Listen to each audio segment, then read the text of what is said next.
E ontem a gente fez um programa e durante o episódio a gente recebeu a notícia que o Trump anunciava um cessar-fogo. É o final de uma guerra, é o começo de outra.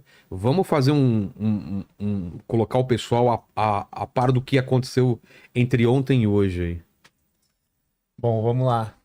Tá, vou começar então, ó. Bom, Vilela, o Trump, de fato, ele anunciou o cessar-fogo, ele anunciou como se fosse uma grande vitória dele.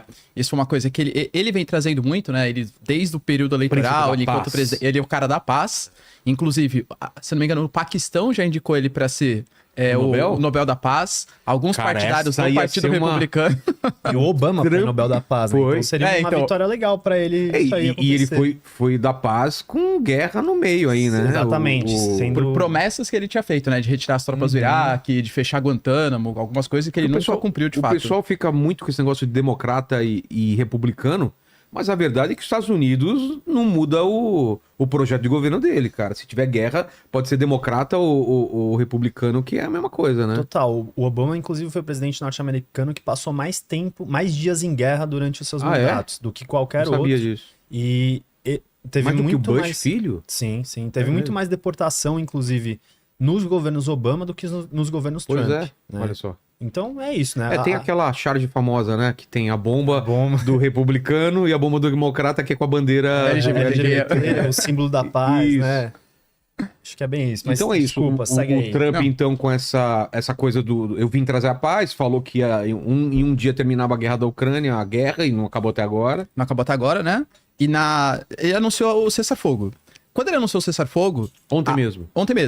Ficou até um clima meio estranho, por quê? Porque nem o Irã nem Israel confirmavam. E aí ouviam mídias, por exemplo, o chanceler iraniano falou, mas eu não fiz nenhum tipo de acordo com os Estados Unidos. Quando era confrontado o Benjamin Netanyahu, ele também não tinha se pronunciado. Aí depois de um tempo, ficou sabendo que o Oman, aliás, o Qatar também participou dessas negociações. Aí o Irã falou assim, não, então tudo bem, a gente concorda com o cessar-fogo a partir das 4 horas da manhã, horário local, se Israel não fizer novos ataques. Aí o Benjamin Netanyahu também falou que tudo bem, dando já uma cutucadinha, né? Bom, como a gente saiu vitorioso, como a gente conseguiu nossos objetivos, a gente também concorda com o cessar-fogo. Só que daí houve uma violação do cessar-fogo, porque o Irã, ele lançou mísseis contra Israel. Depois. Inclusive matando 5 civis ali em Israel. O Israel Katz, que é o ministro da Defesa, já começou a falar, tá vendo, a gente não pode confiar nos iranianos, a gente vai agora fazer um grande ataque, uma grande retaliação contra o território do Irã, falando que ia anunciar mísseis contra que ia disparar ali, né? Que ia fazer um ataque contra o território do Irã. Só que quando ele falou isso, o Trump já começou a dar declarações polêmicas. Tá vendo, ó? Os dois, até falou um palavrão, né? Os dois ficam lá fudendo, não sei o que lá. Falou, criticou tanto Israel quanto o Irã. E, aliás, falou que estava decepcionado com os dois países, principalmente com Israel. Depois, a mídia americana fala que ele telefonou pro Benjamin Netanyahu, em tom de cobrança, em tom brabo, falou assim, ó... Cara, como eu queria escutar essas conversas. Eu queria também. Não é? Se os tweets do Trump são desbocados meio... Imagina em particular, cara. Porra, Netanyahu! Qual é que é, meu irmão? E ele falou, você vai ter que tirar esses caças daí, vai ter que voltar e não vão realizar ataques. E, de fato, a retaliação que Israel fez foi assim, frágil, atacou pontos periféricos. Só pra dizer que... E aí... aparentemente tá com o cessar-fogo estabelecido. Acho que a gente pode até adiantar que a gente vai bater mais o papo, claro, né? Mas Israel fala que é o fim de uma era, de um momento, mas que a guerra de fato não acabou, porque eles consideram que a guerra só vai ter acabado quando o programa de enriquecimento de urânio do Irã tiver acabado. E eles sabem que não acabou. O Irã também está se vendendo como vitorioso porque conseguiu preservar o urânio enriquecido, porque fala que o programa nuclear foi pouquíssimo afetado e, pela propaganda que o regime iraniano coloca, os ataques que eles fizeram contra Israel, que trouxe sim morte de civis, os ataques que eles fizeram contra as bases americanas, mesmo tendo avisado antes, mesmo tendo atacado bases que já estavam esvaziadas, a gente atacou base dos Estados Unidos, um território do Catar, no território do Iraque, então a gente sai vitorioso. Os dois estão saindo como vitoriosos. E o Irã, inclusive, anunciando que não vai parar o seu programa nuclear, que vai continuar enriquecendo urânio porque as instalações nucleares continuam preservadas. Sim, que vai até acelerar, né? Que vai acelerar, inclusive. E vai sair do TNP, inclusive. Falou que é o Tratado de Não Proliferação de Armas Nucleares. Ah, é? Porque, querendo ou não, o Irã, ele estava no regime, né? Ao contrário de Israel. Israel, por exemplo, não faz parte do Tratado de Não Proliferação. É o único país que, de fato, tem armas nucleares que não tem as vistorias constantes da agência da ONU para vistorias de armamento nuclear, né? Mas o Irã está nesse tratado, embora tivesse violado, enriquecendo urânio acima de 60%, e agora está falando que vai sair do TNP, vai sair também da regulação da Agência Internacional de Energia Atômica e vai continuar enriquecendo urânio. Então por isso que eu acho que é uma pausa estratégica até o momento que Israel achar que o Irã novamente está enriquecendo urânio de maneira perigosa para desenvolver o seu arsenal. Você sabe que uma coisa que eu acho interessante é a gente pensar um pouco o início dessa escalada nuclear do Irã. E a gente tem que voltar um pouco para o primeiro mandato do Trump. O Irã, ele é um dos países mais sancionados do mundo. Se eu não me engano, talvez até depois da Rússia, ele seja logo o país mais sancionado do mundo.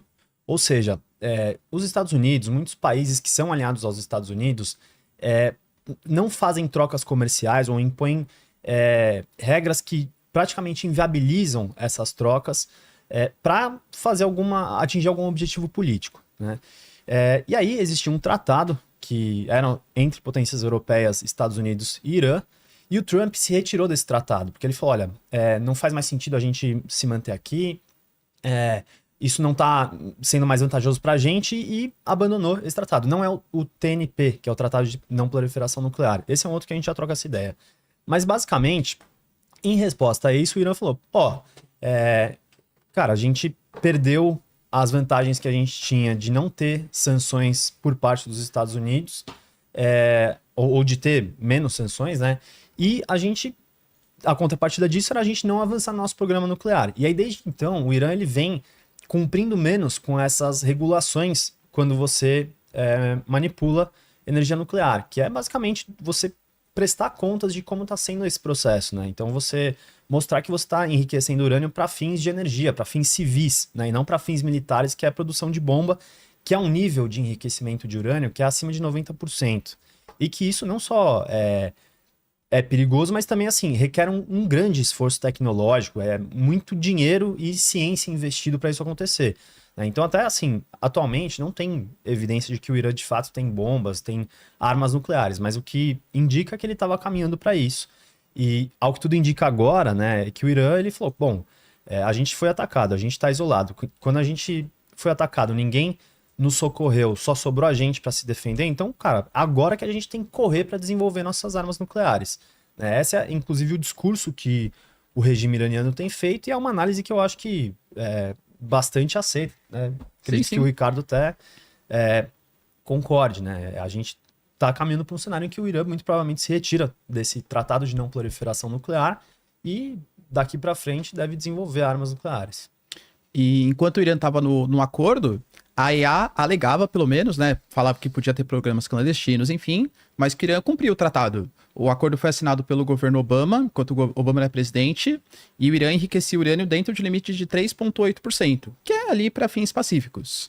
Aí, quando o Trump saiu do tratado, mesmo com as outras potências europeias se mantendo, as sanções americanas voltando é o que mais prejudicava o Irã. Aí o Irã falou, bom, se os Estados Unidos saiu, não tem mais sentido também eu continuar enriquecendo dentro dos limites.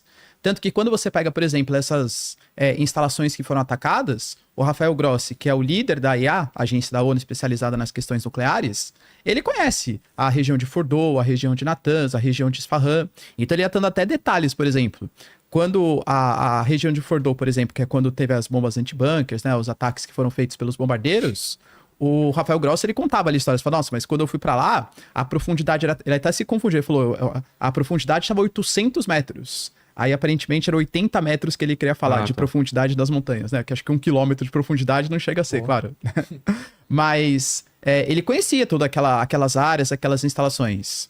Então, o Irã, ele vem com o discurso, inclusive agora, porque fala assim, mas o Irã, ele não aceitava negociar. Claro que uma coisa é o que ele fala, outra coisa é o que eventualmente o que ele faria. Mas o chanceler iraniano, ele deixava bem claro, a gente aceita sim negociar nosso programa nuclear. A gente aceita, inclusive, mandar embora o urânio enriquecido acima de 60% e manter só o urânio que seria de dentro dos limites aceitos. Só que a gente quer manter o nosso programa nuclear para fins civis. Ou seja, eu quero ter programa nuclear para fins medicinais, para fins energéticos, só que Israel e Estados Unidos não aceitam. E, aliás, os Estados Unidos continuam não aceitando. O Marco Rubio, por exemplo, secretário do governo americano, ele deixou bem claro ali que o Irã não pode ter programa nuclear. E que, se tiver o programa nuclear, Israel vai ter autorização para fazer novos ataques. Mas não pode ter programa nuclear para nada? Para nada.